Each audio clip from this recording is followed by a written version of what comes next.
അവിടെ മോഹാത് ആരഭ്യതേ കർമ്മം. മോഹാത് എന്ന് പറഞ്ഞു കഴിഞ്ഞാൽ മോഹം എന്ന് പറഞ്ഞു കഴിഞ്ഞാൽ മലയാളത്തിൽ മോഹം ഡിസയർ എന്നാണ്. ഇവിടെ മോഹം എന്ന് പറഞ്ഞു കഴിഞ്ഞാൽ കംപ്ലീറ്റ്ലി ഒരു ഡെല്യൂഷൻ, കൺഫ്യൂഷൻ, അല്ലെങ്കിൽ ഒരു മെന്റൽ ഹലൂസിനേഷൻ. ആ വ്യക്തിക്ക് തോന്നുവാണ് ആ കാര്യം ചെയ്യുന്നത് ശരിയാണെന്നുള്ളൊരു ഇമാജിനേഷനില് ഒരു കാര്യം എങ്ങനെ ചെയ്യുന്നു? അനുബന്ധം, ക്ഷയം, ഹിംസ, എന്താ പറയാ, ആരാണോ ഈ ഒരു പ്രവൃത്തി, അവർ ചെയ്യുന്ന പ്രവൃത്തിയുടെ അനുബന്ധം എന്ന് പറഞ്ഞാൽ കോൺസിക്വൻസ്, അതുകൊണ്ടുണ്ടാകുന്ന ക്ഷയങ്ങൾ, തന്റെ ഹെൽത്തിനും അതുപോലെ മറ്റുള്ളവർക്കും ഉണ്ടാകുന്ന ബുദ്ധിമുട്ടുകൾ, ഹിംസ, താൻ ചെയ്യുന്ന പ്രവൃത്തി കൊണ്ട് തനിക്കും മറ്റുള്ളവർക്കും ഉണ്ടാകുന്ന ഹിംസകള്, വേദനകള്, ഇതൊക്കെ അനപേക്ഷ്യ. ഇതൊന്നും ഈക്ഷ്യാണ്. അനപേക്ഷ്യ എന്ന് പറഞ്ഞാൽ അതൊന്നും മനസ്സിലാക്കാതെ ആരാണോ മോഹാത് കർമ്മം ആരഭ്യതേ, എടുത്തു ചാടി ഓരോ കാര്യങ്ങൾ ചെയ്യുന്നു. അത്തരം കർമ്മങ്ങളെ താമസമായിട്ടുള്ളവരും കർമ്മം ചെയ്യുന്നുണ്ട്. പക്ഷെ അവരിൽ എപ്പോഴും ഒരു എടുത്തുചാട്ടം. ഈ എടുത്തുചാട്ടം പലപ്പോഴും അപകടത്തിലാവുന്നത് അവര് അറിയുന്നു. അപ്പൊ നോക്കൂ നിങ്ങൾ, ഓരോ പ്രേമങ്ങൾ. അപ്പൊ കേരളത്തിൽ ഇപ്പൊ ലേറ്റസ്റ്റ് നടന്നുകൊണ്ടിരിക്കുന്ന ന്യൂസ് കാണുന്നത്, പ്രേമിച്ച് ആ പെണ്ണ് വിഷം കൊടുത്തു. നോക്കൂ നിങ്ങൾ, കേരളത്തിലെ ഡെയിലി ന്യൂസ് വായിച്ച ഗീത പഠിക്കാനുള്ളപ്പാ. ഇവിടുത്തെ എനിക്ക് അറിയില്ല, കന്നഡ ന്യൂസ് വായിക്കുന്നത്. കേരളത്തിലെ ന്യൂസ് അപ്രോപ്രിയേറ്റ്ലി കറക്റ്റാണ്. കാരണം ഒരു പ്രേമിക്കുന്ന സമയത്ത് ഈ പൊട്ടനറിയില്ല ഇവർ വെട്ടാൻ നാളെ തരാൻ പോകുന്നത്. കാര്യം അവൾ ജ്യൂസ് കൊടുത്തിട്ട് ഡാർലിന്നോ ഹണിന്നോ എന്തൊക്കെ പറഞ്ഞിട്ടുണ്ടാവും. പക്ഷെ ഈ വിഷത്തിന്റെ ഉള്ളിൽ, അല്ലെ ജ്യൂസിന്റെ അകത്ത് മുഴുവൻ തന്റെ ലൈഫ് എടുക്കുന്ന സാധനമാണ് ഇവിടെ വെച്ചിരിക്കുന്നത്. ഇവർക്ക് അറിയില്ല. ഇനി ഇതുപോലെ തന്നെ പെൺകുട്ടികൾ, എത്ര പെൺകുട്ടികളാണ് ഈ എടുത്തുചാട്ടം, പല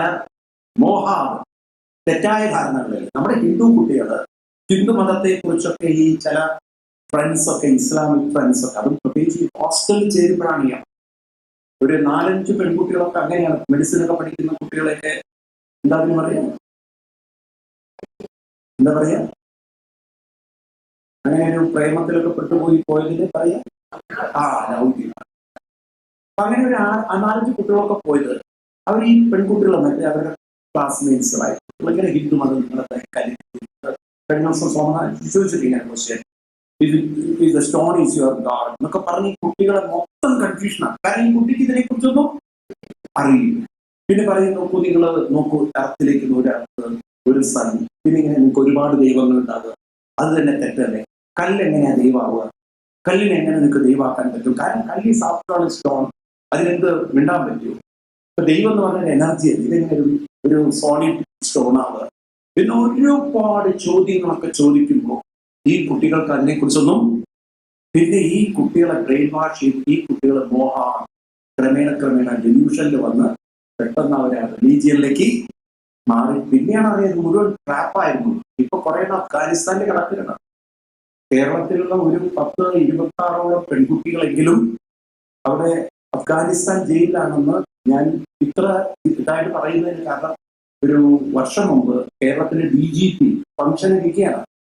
നിങ്ങൾ സെൻകുമാർ DGP ഒക്കെ ഉണ്ടാവും കേരളത്തിൽ, കേട്ടില്ലേ?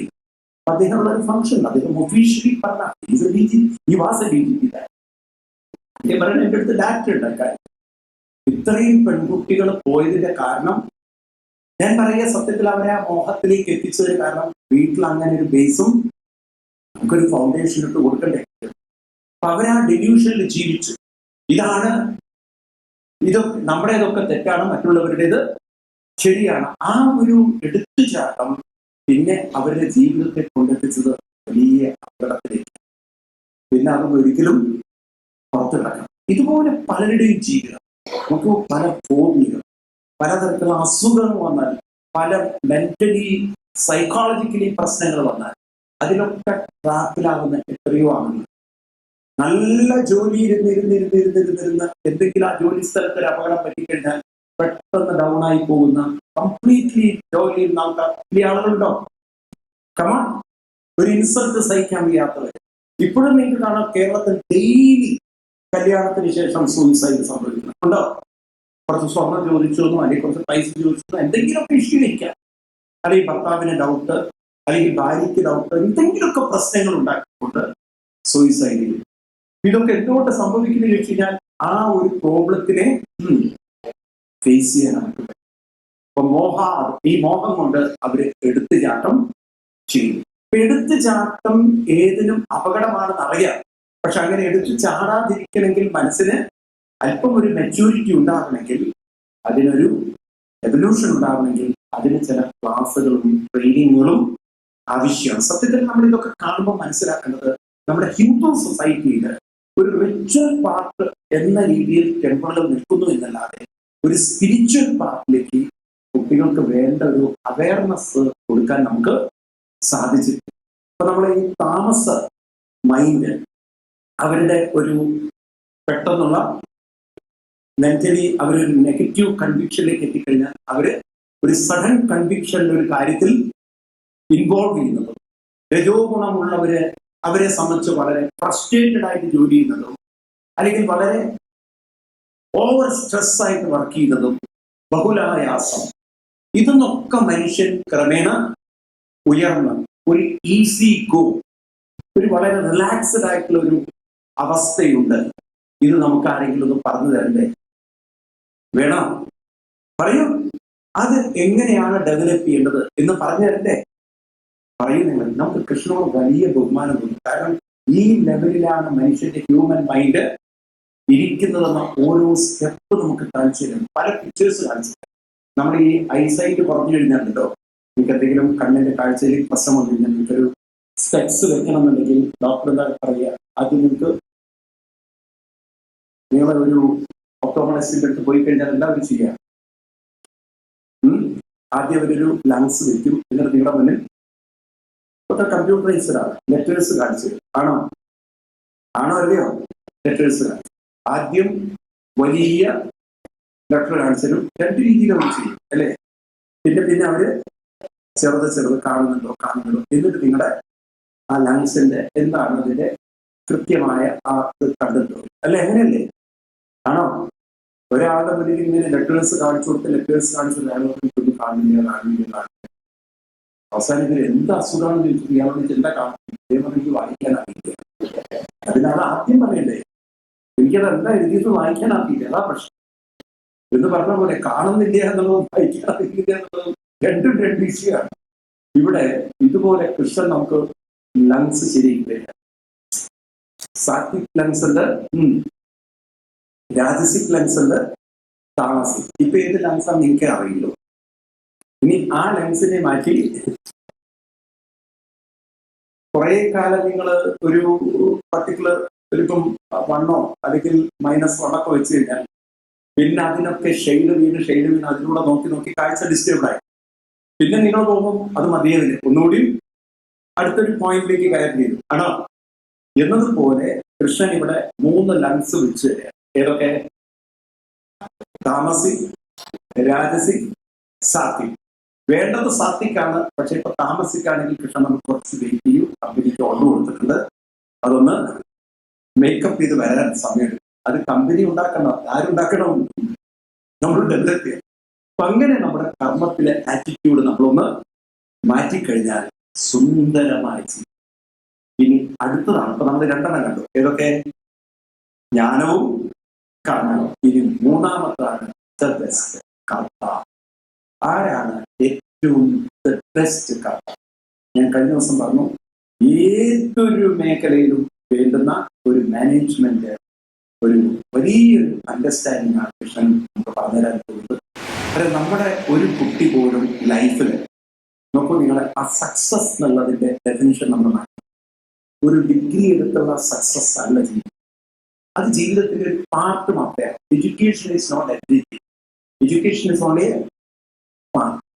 എഡ്യൂക്കേഷനേക്കാൾ ഉപരി, നമുക്ക് എഡ്യൂക്കേഷനേക്കാൾ ഉപരി എന്ന് പറഞ്ഞാൽ എഡ്യൂക്കേഷൻ ഇഗ്നോർ ചെയ്യണം.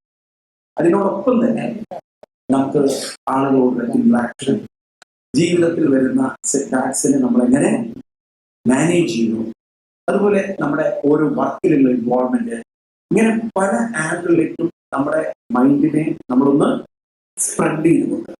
എല്ലാവരെയും ഒന്ന് കൈപിടിച്ച് ഉയർത്താനുള്ള ഒരു പോസിറ്റീവ് ആറ്റിറ്റ്യൂഡ് കൂടെ ഉണ്ടാക്കി കൊടുത്ത് അങ്ങനെ ഒരു ലൈഫ് ഡെവലപ്പ് ചെയ്യുമ്പോൾ അതായിരിക്കില്ലേ ശരിക്കും നല്ലൊരു ജീവിതം, സക്സസ്ഫുൾ ജീവിതം ആണോ?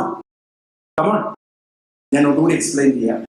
ഇത് നമ്മുടെ പ്രൊഫഷൻ ഒരു ഭാഗത്തിരിക്കും, അല്ലെങ്കിൽ നമ്മുടെ അക്കാഡമിക് നോളജ് അവിടെ ഒരു ഭാഗത്തിരിക്കും. ഇനി ആളുകളോട് ഇന്ററാക്ഷൻ വേണ്ടതല്ലേ? കമോൺ, അത് ഞാൻ എൻ്റെ ഒരു വേൾഡിൽ മാത്രം ഒതുങ്ങി ജീവിക്കുന്നതാണോ ശരി? ഇന്ന് കുട്ടികൾ അവരുടെ വേൾഡിലേക്ക് മൊബൈൽ വളരെയധികം അവരെ ഒരു സ്പേസിലേക്ക് ഒതുക്കുന്നു. അത് കുറച്ച് പുറത്ത് കടന്ന് ആളുകളുമായിട്ട് ഇന്ററാക്ഷൻ വേണം. രണ്ട്, വർക്കിലുണ്ടാകുന്ന ഏത് തരത്തിലുള്ള പ്രശ്നങ്ങളും അവർക്ക് ഈസി ആയിട്ട് കാണാനുള്ള ഒരു മെന്റൽ സ്ട്രെങ്ത് വേണം. കമോൺ, ഇതുപോലെ അവരവരുടെ വർക്ക് സിൻസിയറായി ചെയ്യാൻ അവർക്ക് ആ ഒരു യാതൊരു മടിയില്ല. രാവിലെ എണീക്കുന്നു, സാധനങ്ങൾ ചെയ്യുന്നു, വർക്കിൽ ഏത് കാര്യത്തിലും അവർക്ക് വളരെ നന്നായിട്ട് വർക്ക് ചെയ്യാനുള്ള ഒരു ആറ്റിറ്റ്യൂഡ് ഉണ്ടാകണം. നാലാമത്തത്, അവരെ സംബന്ധിച്ച് ഏറ്റവും പ്രധാനപ്പെട്ട ഒരു കാര്യമാണ് മറ്റുള്ളവരെ കൂടി കൈപിടിച്ചുയർത്താനുള്ളൊരു മൈൻഡ്. ഇത്രയും കാര്യങ്ങൾ എഡ്യൂക്കേഷന്റെ കൂടെ ഒരാളുടെ പേഴ്സണാലിറ്റി ഡെവലപ്മെന്റിൽ കൊണ്ടുവന്നാലല്ലേ സക്സസ് എന്നൊരു വാക്ക് കംപ്ലീറ്റ് ആവുള്ളൂ. കമോൺ, അല്ലെങ്കിൽ നമ്മൾ വെറും പ്രൊഫഷണൽ സക്സസ്, അക്കാഡമിക് സക്സസ് ഇതൊക്കെ ഉള്ളൂ. അക്കാഡമിക് സക്സസ് ആണ് എല്ലാവരും നോക്കുക കുട്ടികളായി. അത് കഴിഞ്ഞാൽ പ്രൊഫഷണൽ സക്സസ്, നിങ്ങളുടെ ഒരു വർഷത്തെ ആനുവൽ റിട്ടേൺ കൊടുത്തു കഴിഞ്ഞാൽ അതിലെത്ര നിങ്ങളുടെ ബാലൻസ് പാർട്ട് ഇരിക്കുന്നു, നിങ്ങൾ സക്സസ്ഫുൾ പേഴ്സൺ ആണോ? അങ്ങനെയാണെങ്കിൽ ഒരു കാലത്തൊക്കെ വിജയ് മല്യയ്ക്ക് വളരെ സക്സസ്ഫുൾ പേഴ്സണായി. അങ്ങനെ കുറെ സക്സസ്ഫുൾ പേഴ്സണാണ് നിങ്ങൾക്കറിയാം. Coffee day chairman successful person ആയിരുന്നു ഒരു കാലത്ത്. അദ്ദേഹത്തിന് ഒരുപാട് അവാർഡുകൾ കിട്ടിയിട്ടുണ്ട്, സക്സസ്ഫുൾ ആയിട്ട്. വിജയ് മല്യ ഒരുപാട് അവാർഡ് വാങ്ങിച്ചിട്ടുണ്ട്. പിന്നെ ഒരുപാട് മല്യകന്മാരുണ്ട്, മോഡിമാരുണ്ട്, അവരൊക്കെ സക്സസ്ഫുൾ പീപ്പിൾ ആണ്. പക്ഷെ ഒന്നും ഇവിടെ ഇല്ല. ചിലരൊക്കെ പോയി, ചിലരൊക്കെ പുറത്താണ്. കാരണം ഇവരുടെയൊക്കെ സക്സസ് എന്ന് പറയുന്നത് വെറും ഇവരുടെ ബാലൻസ് ഷീറ്റിനെ ബേസ് ചെയ്തിട്ടുള്ള സക്സസ് ആയിരുന്നു. അത് പലരും സത്യമായിരുന്നില്ല. സത്യം കമ്പ്യൂട്ടേഴ്സിന്റെ സത്യം കൂടിയായിരുന്നു. മനസ്സിലായി? എല്ലാം ഫ്രോഡ് ഓഡിറ്റിംഗ് നടത്തിക്കൊണ്ട് ആളുകളുടെ മുന്നിൽ റോങ്ലി ബാലൻസ് ഷീറ്റ് കാണിച്ചുകൊണ്ടുള്ള സക്സസ് ആയി. അവരെന്നിട്ട് അവാർഡ് വാങ്ങിച്ചവരൊക്കെ പോയി. അതല്ല ജീവിതം. നമ്മൾ ഗീതയിലൂടെ ഒരു റിയൽ സക്സസ്ഫുൾ ലൈഫിനെ നമ്മൾ ഡിഫൈൻ ചെയ്യണം. വേണോ? അടുത്ത തലമുറയ്ക്ക് കാണിച്ചു കൊടുക്കണം. കാരണം ഇപ്പൊ നമ്മളൊക്കെ ഇത്രയൊക്കെയായി. ഇനി അടുത്ത തലമുറയിലേക്ക് ഈ ഒരു അറിവിനെ എത്തിക്കാൻ നമുക്ക് സാധിക്കട്ടെ. 19 ശ്ലോകം. അർജുന ഉവാച സന്യാസസ്യ മഹാബാഹോ തത്വമിച്ഛാമി വേദിതം ത്യാഗസ്യ ച ഋഷികേശ പ്രദക്കേശി നിഷൂദന. 19 ശ്ലോക. ശ്രീ ഭഗവാനുവാച ജ്ഞാനം കർമ്മ ച കർത്താ ച കൃതൈവ ഗുണഭേദദാ പ്രോച്യതേ ഗുണസാംഖ്യാനി യഥാവത് ശൃണുതാന്വപി സർവഭൂതേഷു യേനേകം ഭാവമവ്യയമീക്ഷതേ അവിഭക്തം വിഭക്തേഷു തജ്ഞാനം വിദ്ധി സാത്വികം പൃഥക്ത്വേന തു യജ്ഞാനം നാനാഭാവാൻ പൃഥഗ്വിദാൻ വേത്തി സർവേഷു ഭൂതേഷു തജ്ഞാനം വിദ്ധി രാജസം യസ്തു കൃഷ്ണവദേകസ്മിൻ കാര്യേ സക്തമഹൈതുകം അദത്വാർത്ഥമദൽപം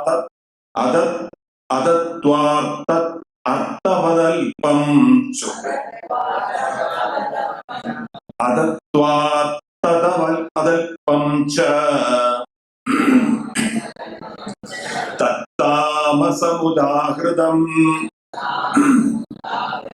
നിയതം സംകർഹിതം അരാഗദ്വേഷദകൃതം അഫലപ്രേത്സുനാ കർമ്മ യദ്സാത്വികമുച്യതേ യത്സുകാമിപ്സുനാ കർമ്മ സാഹങ്കാരേണ വാ പുനഃ ക്രിയതേ ബഹുലായാസം തദ്രാജസമുദാഹൃതം അനുബന്ധം ക്ഷയം ഹിംസാം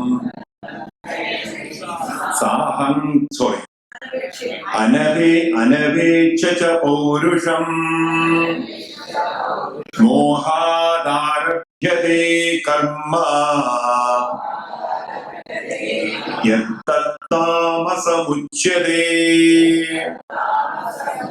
ഇത്രയും ശ്ലോകങ്ങളാണ് നമ്മൾ കണ്ടത്. ഒരു കാര്യം നമുക്ക് വ്യക്തമാണ്, മനുഷ്യൻ ഈ ഭൂമിയിൽ വന്നിരിക്കുന്നത് just to evolve. So evolution is the scientific reality. പക്ഷെ അൺഫോർച്ചുനേറ്റ്ലി മനുഷ്യന്റെ നെക്സ്റ്റ് എവല്യൂഷൻ എന്താണെന്ന് സയൻസ് പറഞ്ഞതില് ഡാർഫിൽ നിന്ന് മനുഷ്യൻ ഇവോൾവ് ചെയ്തപ്പോൾ ആകെ മനുഷ്യൻ സ്റ്റോൺ ഏജ്, മെഷീൻ ഏജ്, ഇപ്പം മനുഷ്യൻ ഇലക്ട്രോണിക് ഏജോ, ഇനിയിപ്പോ മനുഷ്യൻ അതിനേക്കാളും ഹൈ എൻഡ് ടെക്നോളജി ഏജിലേക്ക് എത്തുന്നു എന്നല്ലാതെ മനുഷ്യന്റെ ബ്രെയിനിന്റെ ഒരു ഇന്റലക്ച്വൽ പാർട്ടില് ട്രാൻസ്ഫോർമേഷനോ അല്ലെങ്കിൽ ഇൻഫർമേഷനോ കൂടുന്നു എന്നല്ലാതെ ഓൾ ടുഗദർ ലൈഫിൽ മനുഷ്യന് മാറ്റങ്ങൾ ഉണ്ടാവുന്നുണ്ടോ? നമ്മളൊന്ന് സ്വയം ഒന്ന് ആലോചിച്ച് നോക്കിക്കഴിഞ്ഞാൽ മനുഷ്യന്റെ കംഫർട്ടുകൾ കൂടുന്നുണ്ടെങ്കിലും മനുഷ്യന്റെ ഹെൽത്ത് പ്രോബ്ലംസ്, മനുഷ്യന്റെ റിലേഷൻഷിപ്പ്, ചുറ്റുപാടുമായിട്ടുള്ള റിലേഷൻഷിപ്പ്, മനുഷ്യന്റെ ഒരു അവസാനമാകുമ്പോഴേക്കും ഉള്ള മനുഷ്യന്റെ ഹെൽത്തിനോടുള്ള പ്രശ്നങ്ങൾ അല്ലേ, ഓരോ കാര്യങ്ങളും പ്രശ്നങ്ങളും കൂടി വരികയാണ്. ഈ കംഫർട്ടുകളൊക്കെ ടെക്നോളജിയൊക്കെ മനുഷ്യന് കംഫർട്ട് ഉണ്ടാക്കി, കംഫർട്ടൊക്കെ മനുഷ്യന്റെ ഉള്ളിൽ ഡിസ്കംഫർട്ട് ഉണ്ടാക്കി, കുറെ ഹെൽത്ത് ഇഷ്യൂസ് ഉണ്ടാക്കി, കുറെ സൈക്കോളജിക്കൽ പ്രശ്നങ്ങൾ ഉണ്ടാക്കി. ആണോ? ഇപ്പൊ നിങ്ങൾക്ക് വേണമെങ്കിൽ പറയാം, ഇന്റലക്ച്വലി മനുഷ്യൻ സ്ട്രോങ് ആണെങ്കിൽ സൈക്കോളജിക്കലി സ്ട്രോങ് ആണോ? അത് നമ്മൾ ആക്സെപ്റ്റ് ചെയ്യും. അപ്പൊ ഇവിടെ ഒരു സൈക്കോളജിക്കൽ എവല്യൂഷൻ ഉണ്ടാവില്ലേ? ഈ സൈക്കോളജിക്കൽ എവല്യൂഷൻ, അതായത് ഒരു ഫിസിക്കൽ, നമ്മളിന്നിപ്പം നമുക്ക് നല്ല ആഹാരം, പ്രോട്ടീൻ എല്ലാം കിട്ടുന്നുണ്ട്, വേണമെങ്കിൽ എക്സസൈസ് ചെയ്യാം, നമുക്ക് ഇനി അതല്ല ഫിസിയോതെറാപ്പിസ്റ്റിന്റെ അടുത്ത് പോവാം, നിങ്ങൾ ചെയ്തില്ലെങ്കിൽ അവർ ചെയ്തു തരും, ഇപ്പൊ നിങ്ങൾ കൈ പൊക്കിയില്ലെങ്കിൽ അവർ പൊക്കി താഴ്ത്തി തരും, കാരണം കുറെ അങ്ങനെ. പിന്നെ മെഷീൻസ് ഉണ്ട് നമുക്ക് അതൊക്കെ ചെയ്യാൻ വേണ്ടിയിട്ട്, അങ്ങനെ കുറെ സൗകര്യങ്ങളുണ്ട്. പക്ഷെ സൈക്കോളജിക്കലി നമ്മളെ ശരിയാക്കാൻ ഒരു മെഷീനും ഒരാൾക്കും ഇതുവരെ പറ്റിയിട്ടില്ല. അപ്പൊ ഒരു സൈക്കോളജിക്കൽ എവല്യൂഷൻ നടന്നിട്ടില്ലെങ്കിൽ മനുഷ്യന്റെ ലൈഫ് എന്തായാലും. അവിടെയാണ് ഭഗവത്ഗീത നമുക്ക് തരുന്ന ഒരു വിഷൻ. അതായത് മനുഷ്യന് ഫിസിക്കൽ ഡെവലപ്മെന്റ് വേണം, ഇന്റലക്ച്വൽ ഡെവലപ്മെന്റ് വേണം, സൈക്കോളജിക്കൽ ഡെവലപ്മെന്റ് വേണം. അപ്പൊ ഈ സൈക്കോളജിക്കൽ ഡെവലപ്മെന്റ് ഉണ്ടാവണമെങ്കിൽ മനുഷ്യന്റെ ലൈഫിനുള്ള ആറ്റിറ്റ്യൂഡ് മാറണം. അപ്പൊ ആ ആറ്റിറ്റ്യൂഡ് മാറണമെന്നുണ്ടെങ്കിൽ ആദ്യം അവനവനെ കുറിച്ച് അറിയണം. അപ്പൊ നമ്മൾ ആരാണ് വാസ്തവത്തിൽ? Who are my? Ramana Maharshi ചോദിച്ചു, ഹൂ ആർ മൈ? അപ്പൊ നമ്മൾ വെറുതെ നമ്മുടെ ഫിസിക്കൽ ലെവലിൽ കണ്ടു കഴിഞ്ഞാൽ യു കൻ നോട്ട് ഇവോൾവ്. അപ്പൊ നമ്മൾ വെറും ഒരു ഫിസിക്കൽ എൻറ്റിറ്റി അല്ല. കാരണം ഒരു മൈൻഡ് ഉണരുന്നതോടുകൂടിയിട്ടാണ് ഞാൻ എന്നുള്ള ഒരു തോട്ട്സും ഫീലിങ്സും ഒക്കെ നമുക്ക് വരും. ആണോ? അപ്പൊ നമ്മളെ ഇമോഷണലി, സൈക്കോളജിക്കലി നമ്മളെ ആക്സെപ്റ്റ് ചെയ്തേ പറ്റുള്ളൂ. ഞാൻ എന്ന് പറയുന്നത് ഒരു സട്ടിൽ തോട്ട്സ് ആണ്, മൈൻഡാണ്, സൈക്കോളജിക്കൽ ബീയിങ് ആണ്. ആണോ? അത് നമ്മൾ ആക്സെപ്റ്റ് ചെയ്തു. അപ്പൊ അങ്ങനെ ഒരു സൈക്കോളജിക്കൽ ബീയിങ് ആണെങ്കിൽ ഞാൻ എന്ന് പറയുന്ന ഒരു പേഴ്സണാലിറ്റി എന്ന് പറയുന്നത്, ആ പേഴ്സണാലിറ്റിക്ക് ഒരു ജീവിതത്തിൽ ഒരു സ്റ്റഡി മൈൻഡോടുകൂടി പോകണമെങ്കിൽ ഒരു സ്ട്രെസ് ഫ്രീ ലൈഫ് വേണം. വേണ്ടേ? അപ്പൊ സ്ട്രെസ് ഫ്രീ ലൈഫും അതുപോലെ തന്നെ പ്രശ്നങ്ങളെ ഫേസ് ചെയ്യാനുള്ള ഒരു കറേജും ബോൾഡ്നെസ്സും കോൺഫിഡൻസും, അതുപോലെ ചെയ്യുന്ന കാര്യത്തിൽ വളരെ കോൺസെൻട്രേഷനും, പിന്നെ മറ്റുള്ളവർക്ക് തന്റെ ഹാപ്പിനെസ്സിനെ ഷെയർ ചെയ്യാനുള്ള, ഒരു സൊസൈറ്റിയുമായിട്ട് കണക്ട് ചെയ്യാനുള്ള ഒരു മൈൻഡും ഇതൊക്കെ ഉണ്ടെങ്കിലേ ആ മനുഷ്യൻ സൈക്കോളജിക്കലി ഇവോൾവ് ചെയ്യും. ഇപ്പൊ നമ്മൾ നോക്കിക്കഴിഞ്ഞാൽ ഈ എവല്യൂഷൻ എന്ന് പറയുന്നത് ഇപ്പൊ നമ്മൾ എത്തിയിരിക്കുന്നത് മനുഷ്യനെ കൂടുതൽ കൂടുതൽ ഒരു സെൽഫിഷ് കൊക്കൂൺ വേൾഡിലേക്ക് ലിമിറ്റ് ചെയ്യാൻ. അപ്പൊ അവനവന്റെ ലോകത്തിൽ മാത്രം ഹാപ്പിയാണ്. ഇപ്പൊ നമ്മൾ ഒന്നുകൂടി നമ്മുടെ മൊബൈല് നമ്മളെ ചീത്തയാക്കി, കുട്ടികളെ അത് വളരെയധികം ഇൻട്രോവേർട്ടഡ് അല്ല, നെഗറ്റീവ് ഇൻട്രോവേർട്ടഡ് ആക്കി. അവർക്ക് സമൂഹമായിട്ട് യാതൊരു കണക്ഷൻ ഇല്ലാതെ. ഈ പാവം കുട്ടികൾ അറിയുന്നില്ല, ഇവനെടുത്ത് കഴിക്കുന്ന ആഹാരമൊക്കെ ഇവന് വേണ്ടിയിട്ട് കഷ്ടപ്പെടാൻ കർഷകർ വേണം. നാളെ എല്ലാവരും ഇതേ ആറ്റിറ്റ്യൂഡിൽ ജീവിച്ചാൽ, എല്ലാവരുടെ കയ്യിലും ഒരു മൊബൈലും എല്ലാവരും ഇരുന്ന് ഇങ്ങനെ തുടർന്ന് കഴിഞ്ഞാൽ മനുഷ്യന്റെ ജീവിതം അവിടെ കഴിയും. ഇന്നിപ്പോ നമുക്ക് കംഫർട്ട് ആവാൻ വേറെ ചില ഡിസ്കംഫർട്ടായിട്ട് ജോലി എടുക്കണം. അപ്പൊ ആ ഒരു ആറ്റിറ്റ്യൂഡ് മനുഷ്യനുണ്ടാവണം. എനിക്ക് വേണ്ടി കുറെ പേര് ജോലി ചെയ്യുന്നുണ്ട്, അപ്പൊ നമ്മൾ ചോദിക്കുന്ന പൈസ കൊടുത്തിട്ടില്ല ഞാൻ വാങ്ങി. അപ്പോഴും പ്രശ്നം, അതിന് പൈസ എടുത്ത് കഴിക്കും. ആ പൈസ ഉണ്ടെന്നൊരു അഹങ്കാരം കൊണ്ട് നമ്മൾ ജീവിക്കുമ്പോൾ ആ കർഷകൻ നമ്മളോട് പറയാം, നിങ്ങൾ പൈസ കഴിക്കൂ. അവന്റെ കർഷകാലത്തിന് അവനത് വിൽക്കേണ്ടതായിട്ട് വരുന്നോണ്ടാണ്, അല്ലേ? അത് നോക്കൂ, നിങ്ങൾ എന്തെല്ലാം പ്രശ്നങ്ങളെ അവർ ഫേസ് ചെയ്യുന്നുണ്ട്. ക്ലൈമറ്റ് ഒന്ന് മാറിക്കഴിഞ്ഞാൽ ഉണ്ടാകുന്ന പ്രശ്നം, അല്ലേ? നമ്മൾ ഫോർച്ചുനേറ്റ്ലി നമുക്കത് പ്രൊഡ്യൂസ് ചെയ്യാൻ പറ്റുന്ന ഒരു രാജ്യം നമ്മുടെ കയ്യിലുണ്ട്. അപ്പൊ ഈ മറ്റു രാജ്യങ്ങളൊക്കെ ഇന്ത്യയോട് വലിയ വിധേയത്വം കാണിക്കുന്നത് എന്തുകൊണ്ടാണ് നിങ്ങൾ വിചാരിച്ചിരിക്കുന്നത്? കഴിഞ്ഞ ദിവസം ഇവിടുത്തെ വലിയൊരു കോൺഗ്രസ് നേതാവ് പറഞ്ഞു, നരേന്ദ്രമോദി പല രാജ്യങ്ങളിൽ പോകുമ്പോൾ അദ്ദേഹത്തിന്റെ റെസ്പെക്ട് ഇടുന്ന മഹാത്മാഗാന്ധിയെ കൊണ്ടാണ്. മഹാത്മാഗാന്ധിയെ കൊണ്ടല്ല റെസ്പെക്ട് കിട്ടുന്നത്. നമ്മൾ ഇവിടുന്ന് അരി ഭക്ഷണം അയച്ചു കൊടുക്കുന്നുണ്ട്, എക്സസ് സാധനങ്ങൾ. ഇവിടുന്ന് നമുക്ക് അയക്കാനുള്ള സാധനങ്ങളുണ്ട്. അറേബ്യൻ രാജ്യങ്ങളിൽ എവിടെ അത് ഉത്പാദിപ്പിക്കുന്നത്? അറേബ്യൻ രാജ്യങ്ങൾക്ക് ആഹാരമില്ല, അപ്പൊ മറ്റു രാജ്യങ്ങൾ അത് അയച്ചു കൊടുക്കണം. അപ്പൊ ഇന്ത്യ ഒരു വലിയ പ്രൊഡക്ഷൻ രാജ്യമായതുകൊണ്ട്, ഇന്ത്യക്ക് അത് എക്സസ് ആയതുകൊണ്ട് ഇന്ത്യ അത് അയച്ചു കൊടുക്കും. ഇതുപോലെ നമ്മൾ പലതും അയച്ചു കൊടുക്കുന്നത് കൊണ്ടാണ് അവർക്ക് നമ്മളോട് ഏറെ റെസ്പെക്ട് വരുന്നത്. അല്ലാതെ ഒരു മഹാത്മാഗാന്ധി ഉള്ളത് കൊണ്ട് ഒരു പാർട്ട് ഓഫ് റെസ്പെക്ട് അവിടെ ഉണ്ടെങ്കിലും അവർക്ക് സർവൈവ് ചെയ്യാൻ നമ്മളൊന്നും കൊടുക്കുന്നില്ലെങ്കിൽ പിന്നെന്ത് റെസ്പെക്ട് ഉണ്ടാവും? എന്ന് പറഞ്ഞ പോലെ ഇപ്പൊ നമുക്ക് എപ്പോഴും ഒരു ബോധം വേണം, നമുക്കൊരു സോഷ്യൽ സിസ്റ്റത്തിൽ നിന്ന് ഒരിക്കലും മാറി നിൽക്കാൻ പറ്റില്ല.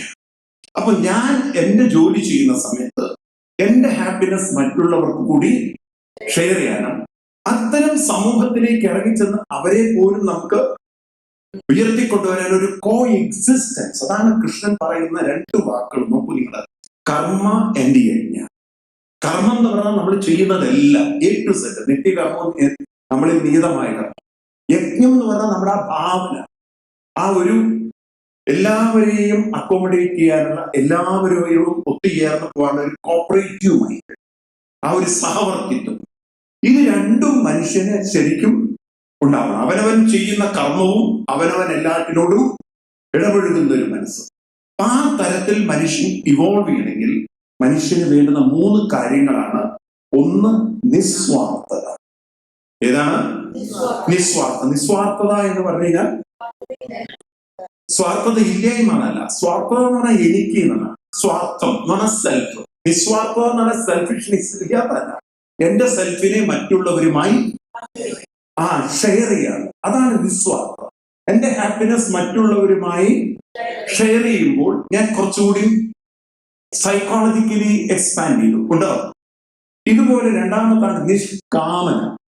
നിഷ്കാമന എന്ന് പറഞ്ഞു കഴിഞ്ഞാൽ ഒരു കാര്യം ചെയ്യുന്ന സമയത്ത് ഞാൻ മെന്റലി വളരെ ഡിസ്റ്റർബ്ഡ് ആവാതെ. കാമന എന്ന് പറഞ്ഞു കഴിഞ്ഞാൽ അർത്ഥം ഓവറായിട്ട് ആ ഒരു കാര്യത്തിൽ ടൂ മച്ച് സ്ട്രെസ്ഫുൾ അല്ലാതെ ഒരു കാര്യം ചെയ്യാനുള്ള ഒരു മൈൻഡ്. അതായത് ഒരു കാര്യം ചെയ്യുമ്പോൾ ആ കാര്യത്തിൽ കൂടുതൽ ഇൻവോൾവ് ചെയ്ത്, അതായത് എന്റെ സ്ട്രെസ്സും എന്റെ പ്രശ്നങ്ങളും എന്റെ പ്രയാസങ്ങളും നോക്കാതെ ആ പ്രവൃത്തി എൻജോയ് ചെയ്യാനുള്ള കഴിവിന്റെ പേരാണ് ഈ കാമന എന്നുള്ള വാക്കുണ്ടല്ലോ, വളരെ ശ്രദ്ധിക്കേണ്ട ഒരു വാക്ക്. ജോലിയിൽ എൻജോയ് ചെയ്യുന്നതും ഞാൻ എന്റെ പ്രശ്നത്തെ ചിന്തിച്ചുകൊണ്ട് അതിൽ മുഴുകിക്കൊണ്ട് അതിൽ ഇന്റർവ്യൂ ചെയ്തുകൊണ്ട് ഒരു ജോലി ചെയ്യുന്നതും, ഇതിൽ കാമന എന്നുള്ളത് ഏത് അർത്ഥത്തിലെടുക്കണം? എന്റെ പ്രശ്നം, എന്റെ പ്രയാസങ്ങൾ, എന്റെ ബുദ്ധിമുട്ട് അതിൽ ഫോക്കസ് ചെയ്തുകൊണ്ട് അതിനെ മൈൻഡിൽ വെച്ചുകൊണ്ട് പണി ചെയ്യുമ്പോൾ ആ ജോലിയിൽ ആർക്കും കമോൺ ശരിക്കും ഫോക്കസ് ചെയ്യാൻ പറ്റില്ല. അപ്പൊ ഒരു ഫോക്കസ്ഡായിട്ട് പണിയെടുക്കണമെങ്കിൽ നമ്മളൊന്ന് കംപ്ലീറ്റ്ലി റിലാക്സ്ഡ്. അപ്പൊ എന്റെ എന്നുള്ള ഒരു ഭാവം വിട്ടാലേ എനിക്ക് അതിൽ ഇൻവോൾവ് ചെയ്യാം. ഇപ്പൊ ഞാൻ എന്റെ പ്രശ്നങ്ങളുമായിട്ടൊരു ജോലി ചെയ്യുകയാണെങ്കിൽ എനിക്ക് ഒരിക്കലും ആ വർക്കിനെ എൻജോയ് ചെയ്യാൻ പറ്റില്ല. ഇപ്പൊ നിഷ്കാമന എന്ന് പറഞ്ഞാൽ കാമന ഉണ്ടാവരുന്നല്ല പറയുന്നത്. കൃഷ്ണൻ പറയുന്ന വാക്കുകളുടെയൊക്കെ ഡെഫിനിഷൻ നമ്മൾ മനസ്സിലാക്കണം. കാമമില്ലാതെ ആർക്കും അവിടെ ജീവിക്കാൻ പറ്റില്ല. കാമ മീൻസ് ഡിസയർ. ഏത് ചെയ്യണമെങ്കിലും നമുക്കൊരു ഡിസയർ വേണം. അപ്പൊ നിങ്ങൾ ഇങ്ങോട്ട് വരുമ്പോൾ ഡിസയറിന്റെ എനിക്കും ഗീത പറയണം എന്നുള്ള ഡിസയറിന്റെ എല്ലാവർക്കും ഡിസയർ വേണം. ഡിസയർ ഇല്ലെങ്കിൽ നമുക്കിവിടെ എക്സിസ്റ്റൻസ്. പക്ഷെ ആ ഡിസയർ നമ്മൾ ചെയ്യുമ്പോൾ ചെയ്യുമ്പോഴും കാര്യം ചെയ്യുമ്പോഴും നമ്മുടെ ഉള്ളിൽ ഒരിക്കലും എന്തുണ്ടാവരുത്, എന്റെ എന്നുള്ള ഒരു പ്രശ്നത്തിൽ ഫോക്കസ് ചെയ്തുകൊണ്ട് നമ്മൾ ഒരു കാര്യം ചെയ്യരുത്. അപ്പൊ ആ ഒരു ആറ്റിറ്റ്യൂഡ് നമുക്ക് ആ മൈൻഡ് റിലാക്സ് ചെയ്ത് ചെയ്യാനുള്ള ഒരു ടെക്നിക്ക് ഇത് ഡെവലപ്പ് ചെയ്യണം. എന്തൊക്കെയാണ് ഡെവലപ്പ് ചെയ്യേണ്ടത്? നിസ്വാർത്ഥത ഡെവലപ്പ് ചെയ്യണം, എക്സ്പാൻഡ് ചെയ്യാനുള്ള ഒരു കഴിവ് ഡെവലപ്പ് ചെയ്യണം. എന്റെ പ്രശ്നങ്ങളിൽ ഇന്റൽജ് ചെയ്യാതെ ഒരു കാര്യത്തിൽ എനിക്ക് ഇൻവോൾവ് ചെയ്യാൻ, ഇന്റൽജും ഇൻവോൾവ്മെന്റും. എന്റെ പ്രശ്നത്തിൽ ഇന്റൽജ് ചെയ്തുകൊണ്ട് ചെയ്യാതെ വർക്കിൽ ഇൻവോൾവ് ചെയ്തുകൊണ്ട് ചെയ്യാനുള്ള കഴിവ് നേടണം എന്ന് മാത്രമല്ല, ക്രമേണ ഞാനൊരു സമചിത്തത എന്ത് കൈവരിക്കണം? ഏത് പ്രശ്നങ്ങൾ വന്നാലും ഒരു നിർവികാരത എന്ന് പറഞ്ഞാൽ വികാരമില്ലാത്ത അവസ്ഥയല്ല. നിർവികാരത എന്ന് പറഞ്ഞാൽ സമചിത്തത.